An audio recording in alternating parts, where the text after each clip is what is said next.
Welcome to the Trust Factor Radio, bringing you interviews and insights to unlock the power of the subconscious mind to create authority, credibility, and trust. With your host, the authority architect and best-selling author, Neil Howe.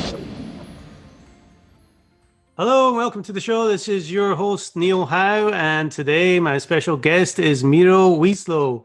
Miro is from the Chicago area, and he has a couple of businesses that we are going to talk about today. One is HodgePodge, and the other one is Boss to Boss. Miro, welcome to the show. Awesome, Neil. Thanks so much for having me on. It's been a pleasure connecting, and I'm looking forward to where this takes us, this journey together. Well, we do very much the same thing as we interview different people in different markets about what they do, and podcasting is definitely a big thing in our life, but you have another business as well that you work on. So to start off, Miro, with giving us a little bit of your background, how you got into business, first of all, and then, we'll get into how you got into podcasting from there. Awesome. Yeah. Thanks so much for the intro. And yeah, my journey kind of began initially in Poland. That's where I was born. I had quite the ride, to get here to America. I eventually made my way over here. When I was still young, I was 5 years old. But at that point, it kind of just gave me a different outlook on life. I saw that you had to work to earn something. I saw from my parents, I saw how hard, you had to work to achieve and to get this, freedom here.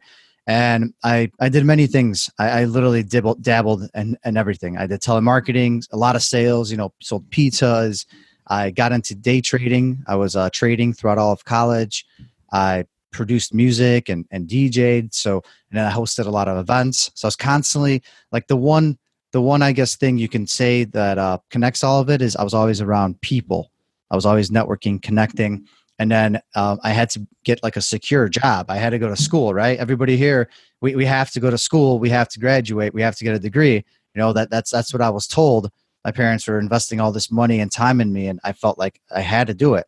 And, I became an accountant. I got my CPA, and I did that for a while. Did that for a few years. I was, living the life that I was told this is, I had to be a doctor, an attorney, an engineer, or an accountant. Like I had to be one of those things. And the time came, a couple years in, 3 years in, I became miserable. I hated my life. I became obese. I gained like 50 pounds within a year. I lost my girlfriend at the time, lost a lot. I was suicidal pretty much. I was very depressed. I hated my life inside of a cubicle, and I knew change was needed. I went on a life-changing trip. I started listening to a lot of podcasts.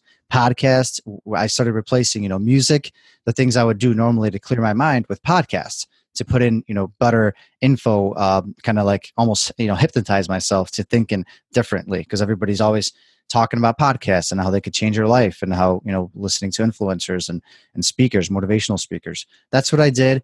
And I eventually I had a plan to start up a business. It's an environmental company named HodgePodge.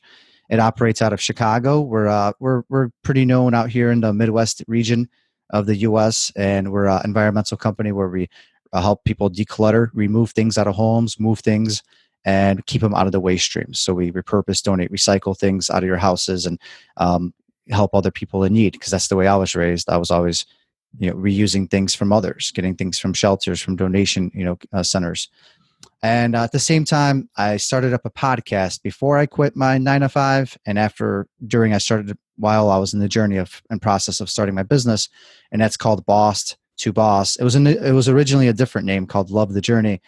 But it kind of documenting the process of quitting. I actually had episodes like before I walked into the boss's office and quit, episodes after I quit, my 9-to-5, my reaction. And then I kind of, as things became bigger and clearer, I turned it into a more professional thing and started recording others, doing interviews of other individuals that have done similar things and kind of taking control of their life and have become their own boss, not necessarily owning a business, but just a boss in life in general, and taking control and not being, hypnotized by the media and by everything else that we are told to do. Mm. And that's kind of where I'm at. It's been a couple of years now, a little over 2 years in my entrepreneurial journey. And and it's going strong. Ups and downs, a lot of ups and downs, let me tell you. Definitely. And, it is a journey that a lot of people have gone on. And, just thinking about your parents and bringing you over to this country, obviously they want to give you the best that you possibly can, and made sure that you got to college and had that degree and something that you could, fall back on. Accounting is a great industry to be in. It's a very professional industry, but both my brothers are CPAs, and they do fabulous. But and I think this is where you're getting to. If it's not a passion, if it's not something that you really love to do, then it really is work. It's a slog, and you get to that point in your life where you find, I've got to do something different. And I think that's where so many people get to. And like you were explaining, they find podcasts or finding information that's out there to improve themselves. And they go on that journey of, getting educated, self-educated, and just seeing what is out there. But it does take a big step to leave a CPA job like that and become an entrepreneur. Talk to me about some of those ups and downs that you have been talking about in your first couple of years.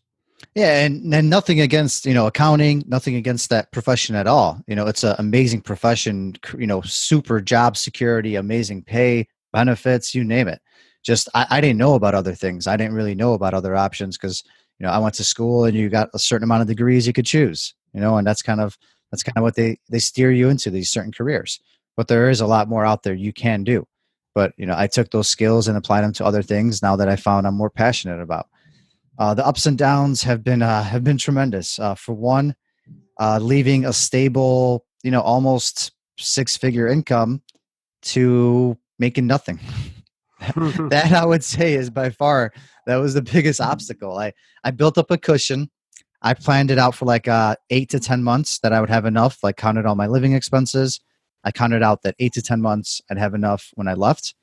And then after that, hopefully I make some money or figure it out, or, if this entrepreneurial life is not for me, I would go back, I guess, to the corporate world.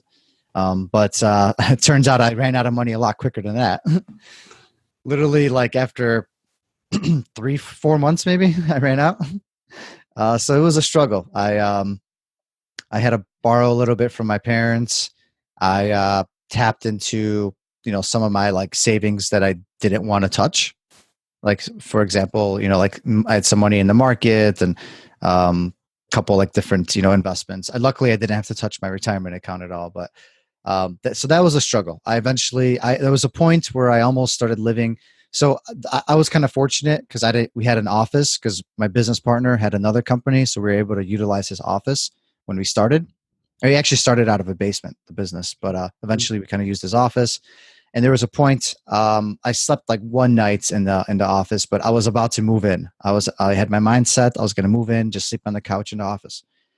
Luckily, I got super lucky. I guess I got a girlfriend at the time who's now my fiance, and I sort of moved in. And that doesn't happen to everybody. So I got super lucky there. I gradually, that we were going to either get a place, which I couldn't really afford. So instead I kind of moved in. So I got super lucky on that part, but it was a struggle at a time because I was about to either live into my, on the couch in the office, or I was going to move back to my parents, which at, 30 years old is not fun. No. That's the last thing I wanted to do. Yeah, tell me about your parents, because your parents, have helped you go through college. They've helped you get this degree. They see you work in a successful job, and then for you to all of a sudden give all that up and go through all your money, and now you're looking for, help from other places. What was the reaction from your parents and friends and family? Because that is often something that holds people back from really hitting that entrepreneurial thing full force. Oh yeah, let me tell you, especially being from immigrant parents, just like, you come here, you devote all this time and energy and money, and like you expect to see results. And when you go against that whole concept, go against everything, it's bad. Like, let me tell you, my parents were really, really frustrated with me. They didn't understand what I was doing, why I was doing it. They were, my dad was like almost on non-speaking terms with me. Luckily, my mom has been more like Americanized, and she understands that like passions are passions, and if you hate something, you hate something. But my dad, it was bad. My sister, even my sister, who was born here, she was super like, what are you doing? Like, you're leaving this job and you're going to be the garbage man. Though she didn't really understand what company we were starting. It's an environmental company, and she just like a lot of. It was tough. I guess at the end of the day, it was tough. They didn't know what I was getting myself into. They were saying what I'm going to do for money, that I'm stupid, that I wasted so much time and energy, and they almost were like, my dad was kind of giving up on me, but it took time. I kept telling him, be patient. I started explaining the concept of like, look where you work. You've been pretty miserable. Like, yeah, you helped us out. You got us through things, and you've been at your job for 30 years, but now you're having health problems. I've heard you cry. I've heard you been miserable with your job, and I don't want to be that person, in 30 years down the line.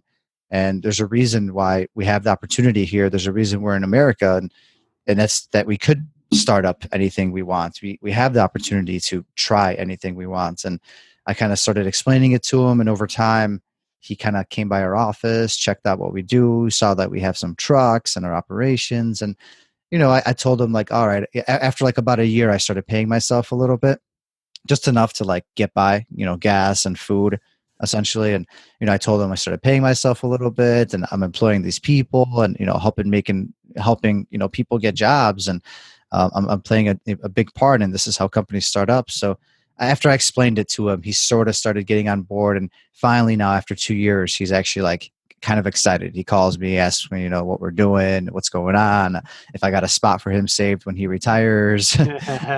So it took a while, but it was worth doing it, because at the end of the day, they have to realize that we are our own beings, and, they had their life, they had their opportunity, and they made the decisions they made. And now, we have to make ours, the ones that we're going to be happy with and look back on. Yeah, I think that's very true. People see life through their own perspective, and they don't really understand what's new. What was working 20, 30 years ago is, you get a job, you provide for your family, and you might be in that job for 30, 40 years.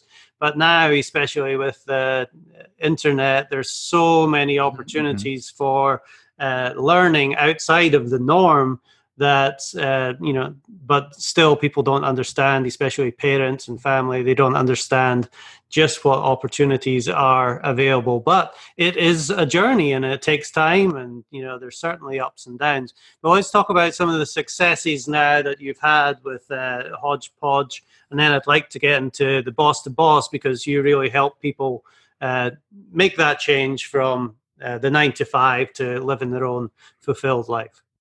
Yeah, no, I thanks. I definitely agree with what you're saying, and yeah, with HodgePodge, I guess you want to know more about the milestones, kind of what we've achieved. Yeah, just tell me what you've achieved and the successes. Yeah, the big thing was getting our first employee. It took about 9 months.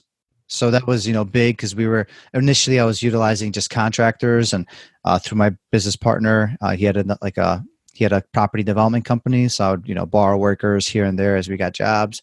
So eventually, being able to actually employ someone like on a salary after building this company from scratch, like it's an unreal feeling.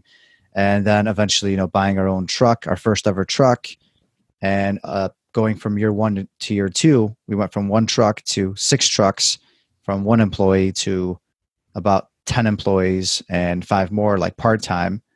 So, it was a crazy change, and going from year 1 to year 2, like 700% growth. We've kind of, a lot has happened, a lot of good things, but with that, a lot of bad things as well. I've had to fire people. We got some troubles, not really legal troubles, but, troubles with different with customers and like certain things that, blew up in our face that we had no control over, and, things that you have to learn, and legal procedures you have to take, and certain things you have to include in contracts, and it's all a learning process. So it's been quite the journey. I guess, if I had to look back at it, I probably would have invested more time and money like in educating myself about what it really takes to start up a business and learning the ins and outs, though I kind of jumped into it. But I don't regret it, because it made me really, become humble. And every time I got shut down, I had to learn to overcome it and learn from scratch. And so that's where we're at. We're at the point where we have 3 locations now, and like a warehouse, a storage unit, and a little admin office. And we operate all across Chicagoland, like up to Wisconsin, Indiana. So we're it's been quite the journey, and I'm excited to see what happens as we grow and actually bring on more people, to kind of manage things too, not just work and be laborers as well. Yeah, well, congratulations on that. That is tremendous growth from year 1 through year 2, and being able to provide jobs for somebody's got to give you an enormous, immense of pride as well. No, I appreciate that. It's quite the feeling, when you can be on the other side, especially just because it's like nostalgic. You're always, listening to your boss. You're always listening to these speeches, and you're always like, oh, how do I get there one day? Like when you're younger, when you're a teen, maybe, or what doesn't matter what age you're at. But I just had those like nostalgic feelings, and then like here I am leading a big team meeting of like people that I've employed. And it's a crazy, wild feeling. And, I'm not saying this is like the end all be all, because you can be the best entrepreneur ever. You could be crushing it at your current job, and you're comfortable with that. You thrive at that. You're happy with life and you enjoy it. But for me, this is kind of like my rush and my addiction, I guess you can say, right? In a bad term, but it's something that I look forward to. Well, what the amazing thing is, talking to so many people like you do as well with your podcast, is you just find out that everybody has a story. Everybody has a story to tell on their entrepreneurial journey, and they all have to go through that learning process, learning everything that they have to run their own business. But ultimately, it is one of the most fulfilling things that you will do with your life. But you started this Boss to Boss Yes. podcast, and you've interviewed well over 100 now people and or shows. Tell me a little bit about that journey and what you've learned from it. Yeah, no, Boss to Boss, that's the number 2, by the way, in the middle, so everybody knows.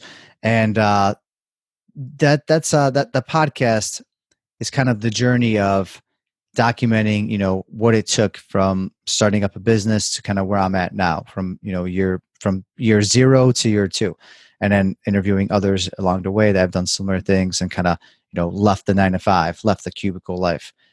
But with that, it's all a learning process. I swear, it's great and it's amazing, and I always talk about this on my show. I love to encourage others to try it.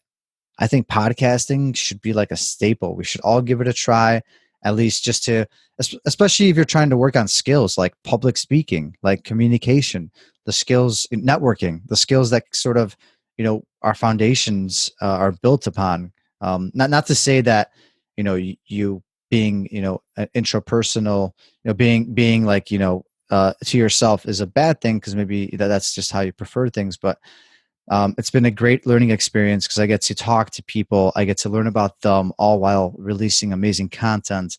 And I've been developing my interview skills, my communication, networking skills.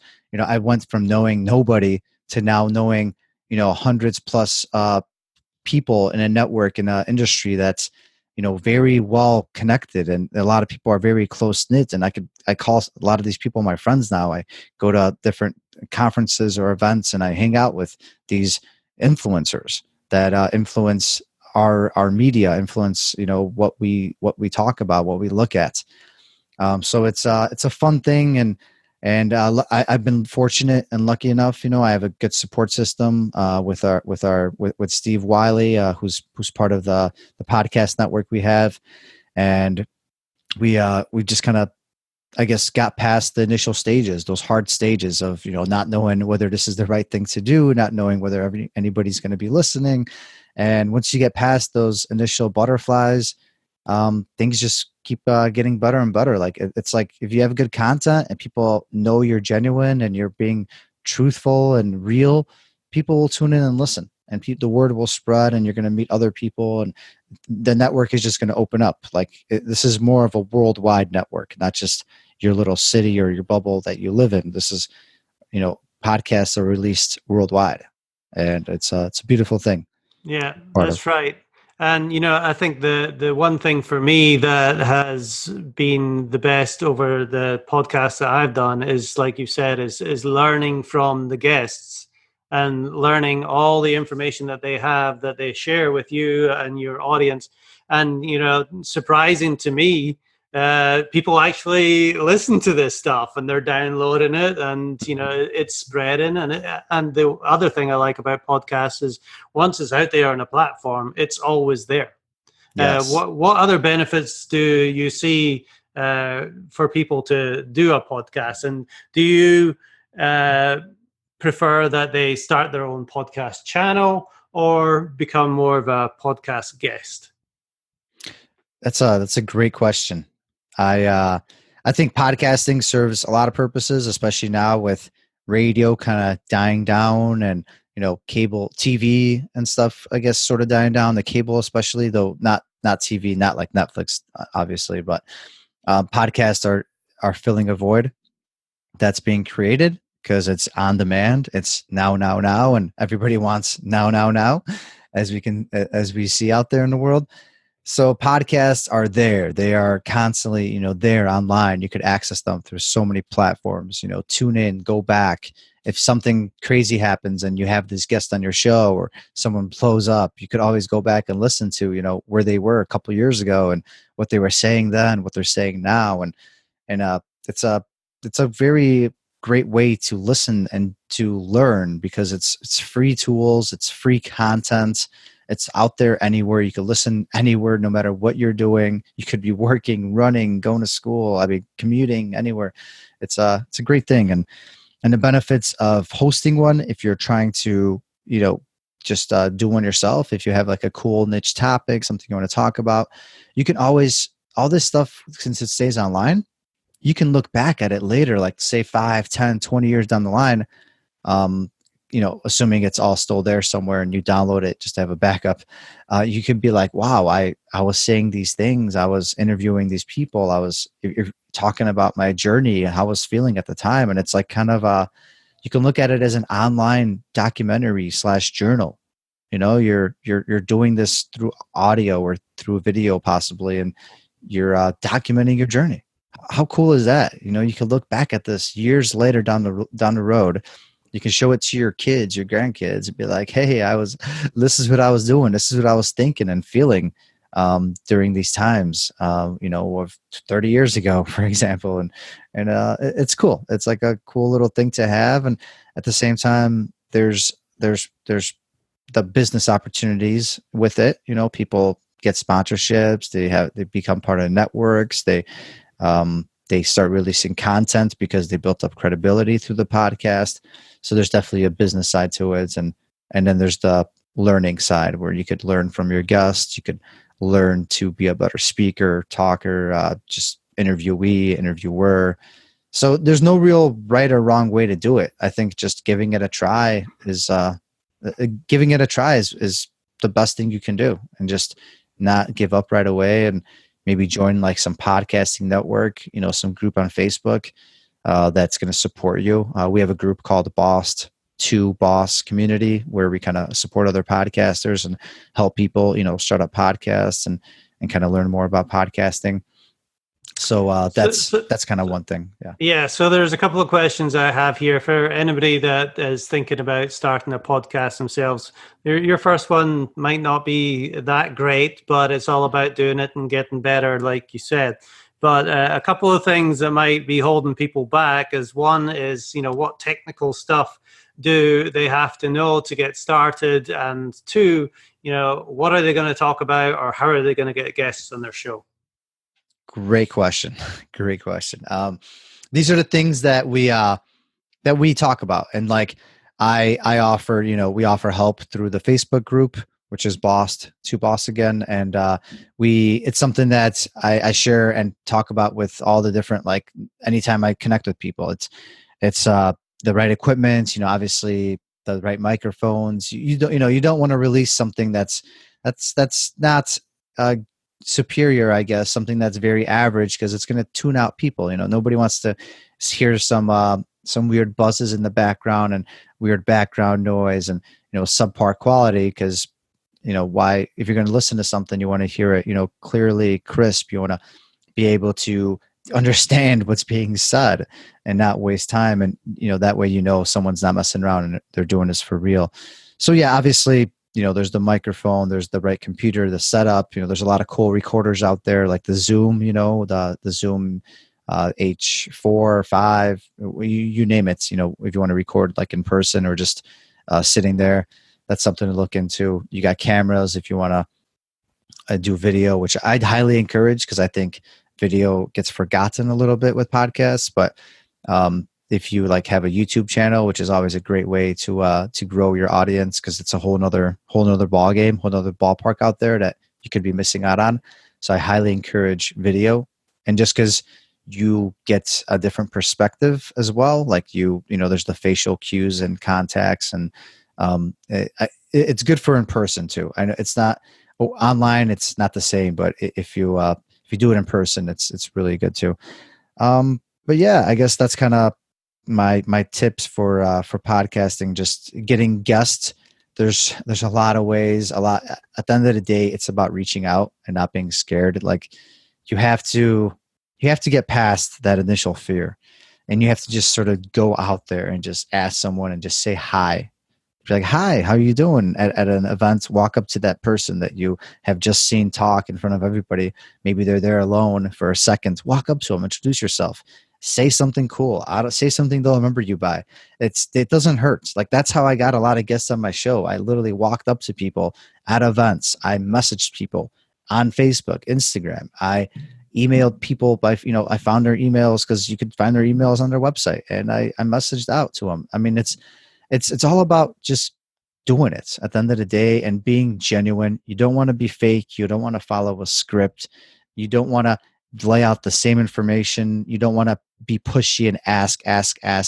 You have to give something first. You have to be out there for these individuals. You have to be very interested, and it has to be genuine. If you're not genuine about it, like if you're clearly just interested because they're someone famous or an influencer, they'll be able to sense that out. They're not stupid. They'll figure it out. Mm-hmm. But if you're genuine, you share your story, you're very interested in what they're doing, learning about more, telling them that, maybe my podcast or whatever I'm running, it's newer.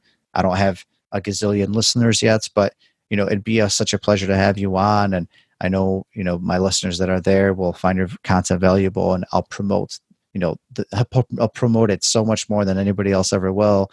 Like, things like that. They go a long way. Because if they feel a connection, they feel that you're a real person, you're not a bot, you're a being, they'll respect you, and they might give you that 20, 30 minutes. So who have been some of your most memorable guests on Boss to Boss?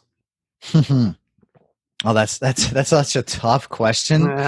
Because you want to, you naturally, I think the way we operate, we remember everything that just happened a lot more than remembering the past. Unless it was like dramatic, but I'm definitely the guests I'm going to share are going to be the ones that I've had more recently on. But one I just had on is Bradley. Maybe you heard of him, maybe you haven't. He's really big in like social media and training programs and speaking. He's a motivational speaker. So Bradley, Caleb Maddox, who was like he's like the top 10 influencers under 18, like in the world, I think. So Caleb Maddox, Bradley, Steve Sims, who like makes, your dreams come true. He like, he's known as, he has a company called Bluefish. Mm-hmm. So those are just a couple of the guests. Travis Chappell, he has a huge top 25 podcast out there in business. So that's just to name a couple. Yeah, well, I loved the Caleb Maddox interview. I listened to that one and got my two girls connected with him, and they're now the Maddox addicts too. They like going Awesome. through, learning from somebody, just a little bit older than them is a lot better than learning from an old stodge like their dad. Yeah, if there's one person to look up to, like to look into when you're that age, it's definitely him. It doesn't matter what age, but what he's done, and from such an early age, it's crazy. It's great stuff. astounding. So you've done a lot of education, like you said. You listen to a lot of different podcasts, read lots of books. I know you asked this question on your podcast as well. What book has been one of the most influential to you? Ooh, the one, man, I suck. I have this book on my coffee table. It's the one about waking up.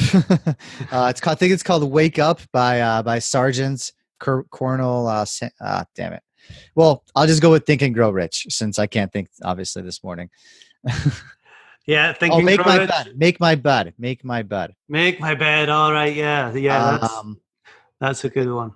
Yes, by I can't remember his name right now, but it's by like a former Marine. Mm-hmm. Yeah, I haven't read that one myself, but I know what it's about. Make your bed. That's what it's called. Make Your Bed by William McRaven.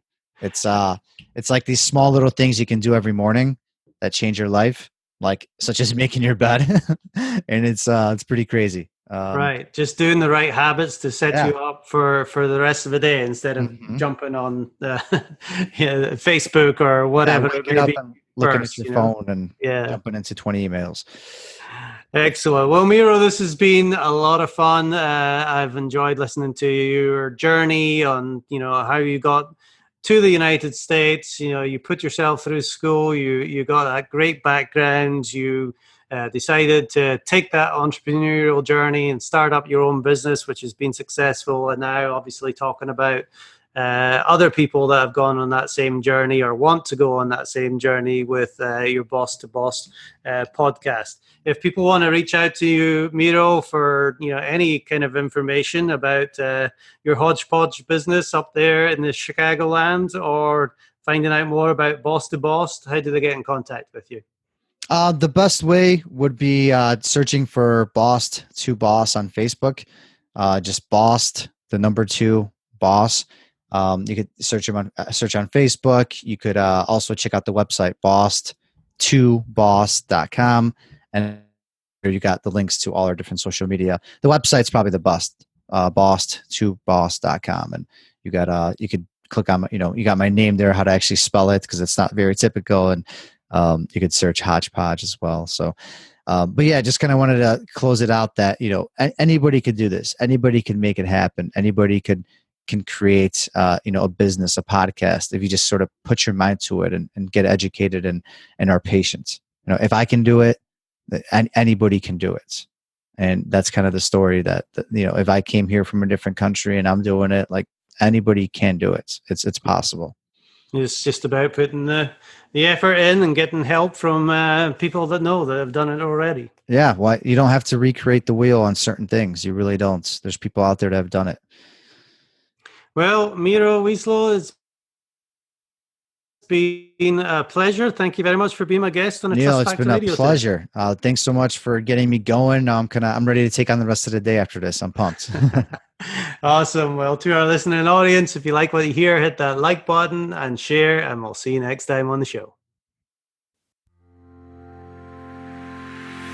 You've been listening to the Trust Factor Radio with Neil Howe. To learn about the resources mentioned in the show and to listen to past episodes, go to thetrustfactorradio.com. To get a copy of the book, The Trust Factor, go to thetrustfactorbook.com. If you are ready to act now and build your authority, credibility, and trust, schedule a consultation with Neil at theauthorityarchitect.com.